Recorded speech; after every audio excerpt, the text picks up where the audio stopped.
Hi guys, this is Nancy Mitchell with Love Guru, your guide to better relationships, and this is day 2, guys. Day 2.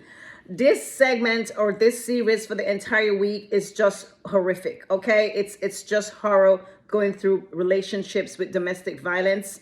And again, I said to you, I have experienced it. I've gone through it. I have known so many people that's gone through this situation, and this time it's just crazy to think about people going through this in their relationship right now. It's a serious, it's like a horror story.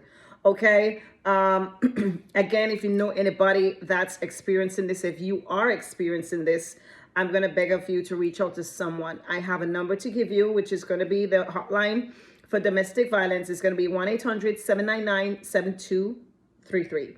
1-800-799-7233. Okay. There you have it, guys. This is day 2. Let me jump into it. Day 2 is going to be the cycle of abuse. Okay.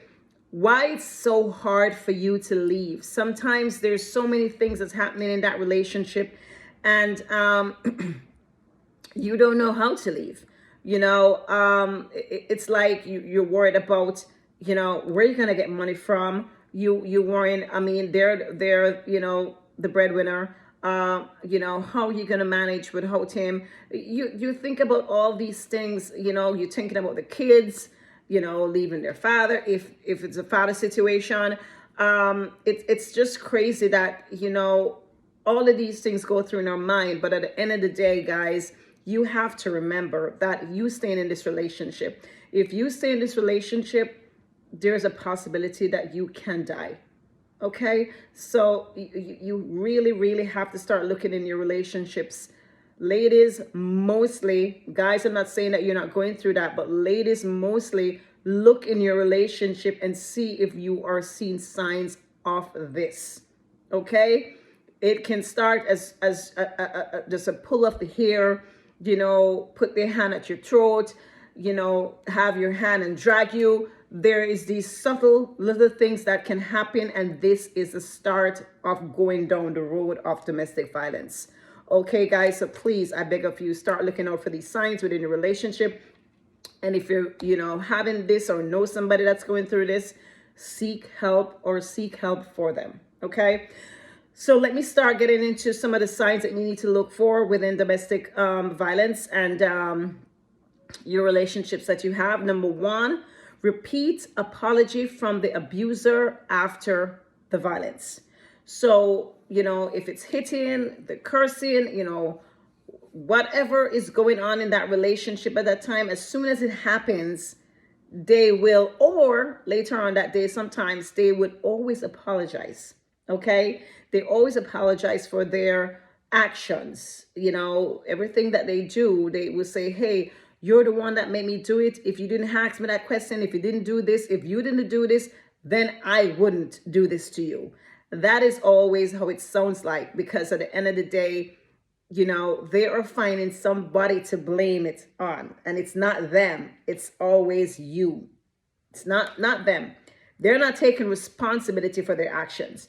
They are putting that on you. You're to blame why they're acting this way. And ladies, I'm telling you, this will never change if you don't get up and say, I want this change today. I want to change my situation. I want to change whatever is going on with me. If you don't change, don't take that apology and say, oh my God, he apologized, because you're going to get more of the same thing in the future. Okay? So don't think that apology means anything. Number 2, intense period of affection followed by aggression. Let me repeat that.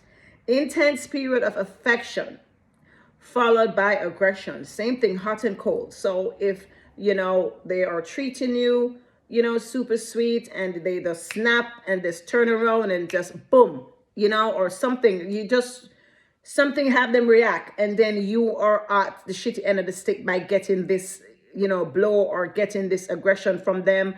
And again, as I say to you, it doesn't have to be hitting.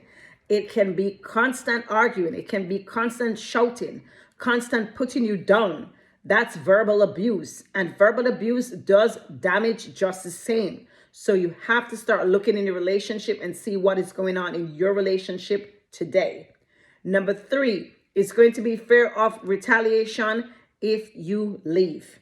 So if you have that fear that they're going to retaliate, they're going to do something to your parents, they're going to do something to your kids, they're going to do something to your family, yes, it's sad to say that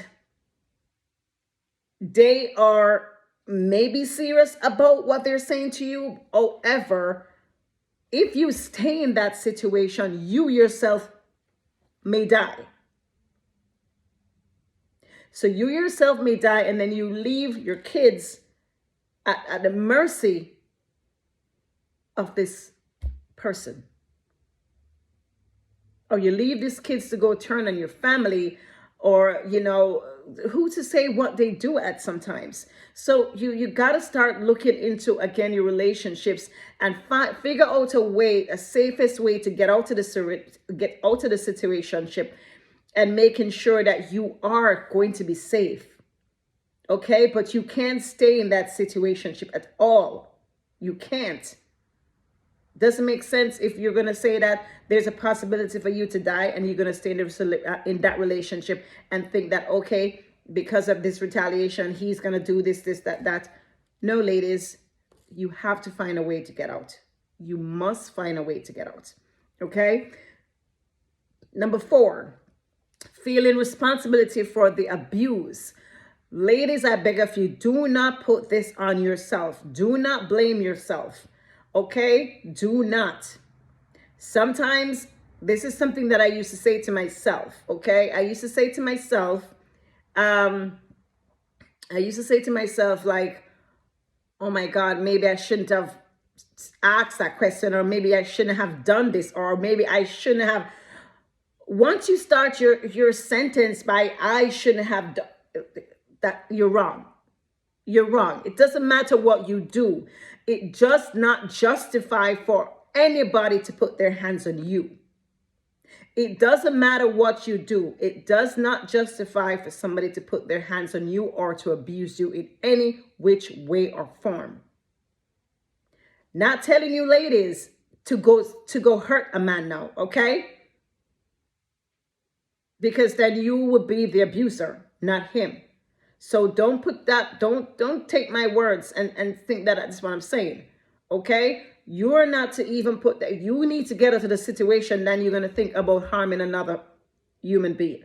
Get yourself out of the situation, okay? It's very, very important that you do that first. I'm just going to flip my notes to get my solution here. And some solutions for these, challenges that is turning up in your relationships, things that are happening, you're not too sure what to do. Some of the solutions are going to be educating yourself. Number 1, educating yourself on the abuse cycle, tension, incident, and reconciliation. Okay? You have to make sure that you educate yourself, okay, about your abuse that you have.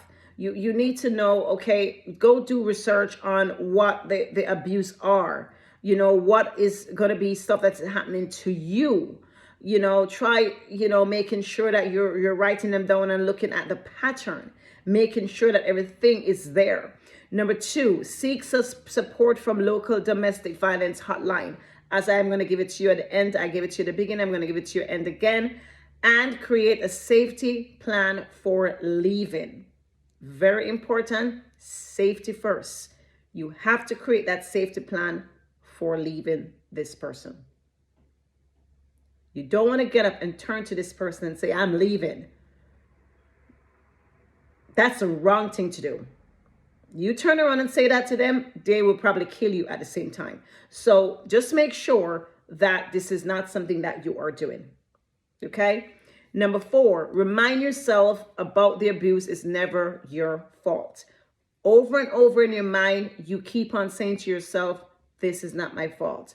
I am not at fault. This is not my fault. I am not at fault. Nobody is supposed to take responsibility for another person's action. It has nothing to do with you. It is not your fault. Simple. Guys, there you have it.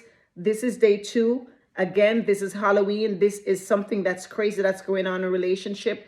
This is the end of domestic violence month, which is October. I want to finish it out with this segment just to, educate people about different abuse that is going on in the relationship. It doesn't have to be physical. And making sure that you've seen these signs and you know exactly what to do. I'm going to go ahead and give you back that phone number again. If you know anyone that is experiencing domestic violence, or you are experiencing domestic violence yourself, please give a call to 1-800-799-7233. 1-800-799-7233. Guys, there you have it. This is not a topic that I really want to touch on, but again, it's Halloween. A lot of females, males are going through this abusive situationship with their spouse, with their boo, with their husband, with their wives. And I just want to just shed a little light on it because of October. Okay. And again, it's Halloween. So guys, there you have it. Day 2. My name is Nancy Mitchell with Love Guru, your guide to better relationships. Peace. I'm out.